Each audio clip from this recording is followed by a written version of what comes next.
All right, sixth grade. Today we're going to be factoring expressions. So it's very, very important that you're understanding a lot of the concepts we've been working on, because today with factoring expressions, separating an expression back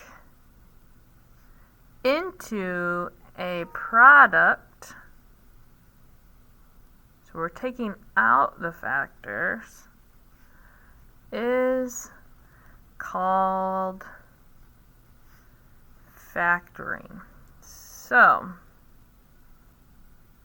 if we have 2x plus 8, this is the simplest form.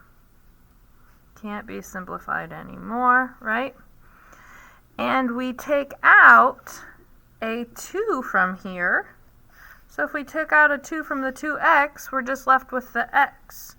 If we take out the factor of 2 from the 8, we're left with a 4, because 8 divided by 2 is 4. So you can see this is the factored form. So you can see this would be 2x, 2 times 4 would be 8. You see how we can go back and forth? So you're going to think of factoring like the distributive property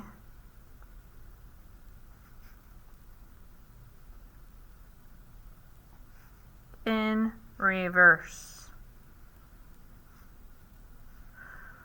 So if you notice, we were doing more multiplication with distributive property. Now we are going to be doing a bit more division today. So how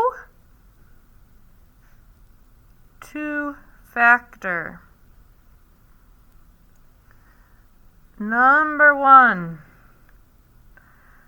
First find the greatest, here you go, this is why we learned this, common factor.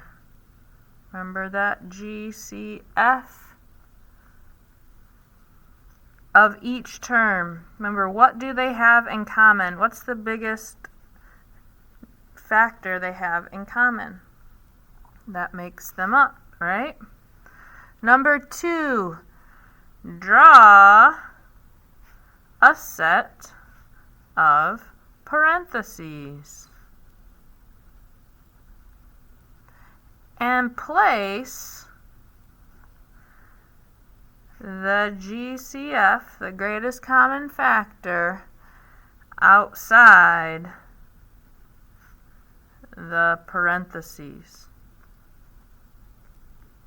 See how 2 we placed outside the parentheses? That was the greatest common factor between 2x and 8. Divide each term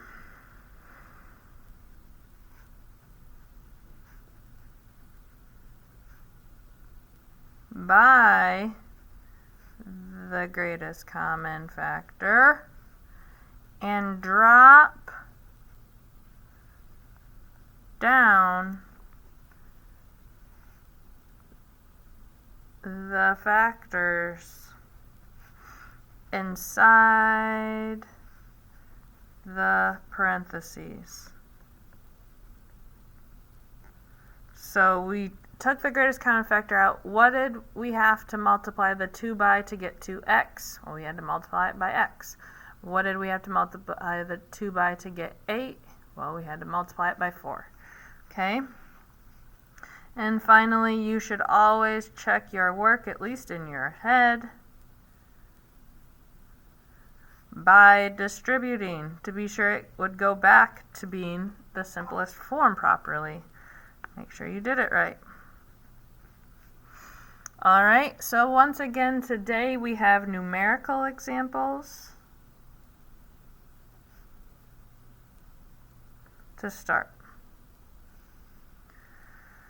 So if I asked you to factor these, so if I had 8 plus 16, what is the greatest common factor between 8 and 16? Can I take 8 out of 16? I sure can. So I would draw a set of parentheses, and I would place the greatest common factor, which we just said was 8, outside the parentheses. Now what do I need to multiply this 8 by to get 8? 1, right? And what do I need to multiply this 8 by to get 16? 2. And that, my dears, is how we're going to spend today factoring. Number 2, 15 minus 27. Well, it's important that you know your multiplication facts, right? So you can pick up these greatest common factors very easily. I notice that ends in 5, but that doesn't end in a 5 or a 0, so it can't be 5. They're not even, it can't be 2. Maybe 3? Does 3 work? Okay, so I'm going to draw my parentheses, and I'm going to drop 3 out here. 3 times what is 15? I'm bringing down that same sign. 3 times what is 27? Good. Okay, a couple more numerical examples. I just wrote 9. Yeesh. Number 3, 36 minus 4. Well, if I can take this smaller number out of that, that's going to be our greatest common factor, right? So I'm going to drop that outside our parentheses. What do I need to multiply it by to get 36? Bring that same sign down. What do I need to multiply it by to get 4? Okay, one more numerical example so we can get on to the tough stuff. How about 54 minus 28? Try that one, see what you get. Alright, so I know my multiplication facts. Does 7 go into 54?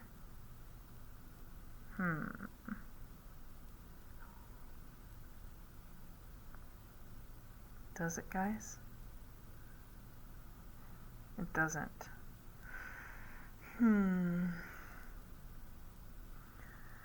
Does 2 go in? Does 3 go in? 3 won't go into 28. I guess we're going to go with 2. We'll see what happens.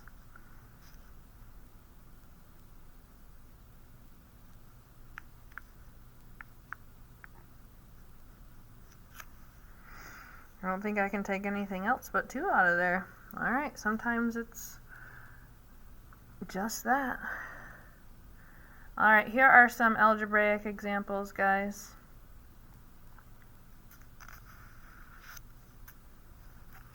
We'll start off a little bit easy. I'm going to go ahead and start on a fresh page here.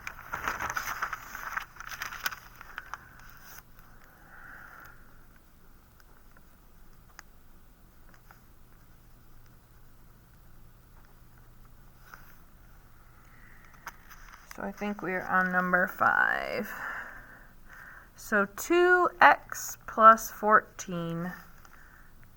I could take a 2 out, right? So I'm going to drop that outside the parentheses. What times 2 equals 2x? And what times 2 equals 14? Okay.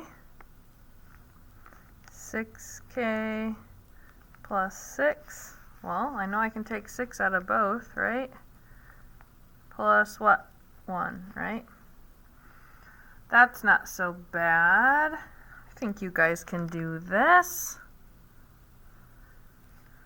32 minus, 32a minus 24b. Well, I know I can take 4 out. Can I take any more? Let's say I decided that the greatest common factor was 4. Then I would have 8a minus 6b. So then I would notice that I could still take 2 more out of here. So if I took 2 more out of here, it would be 4 times 2. So could I have taken 8 out of here? I could have. So if I had taken 8 out of here to begin with, I would say 8 times 4 is 32, and 8 times 3 is 24. So do you see that we really want to be sure that we have the greatest common factor? Okay, couple more? Just one more. We're running out of time.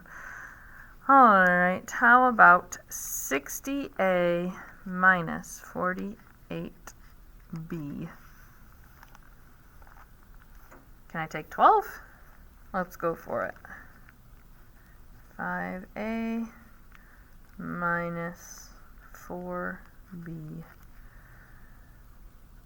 So then 12 times 5 is 60a, 12 times 4 is 48b. All right. Let me know how things go. Let me know if you need anything.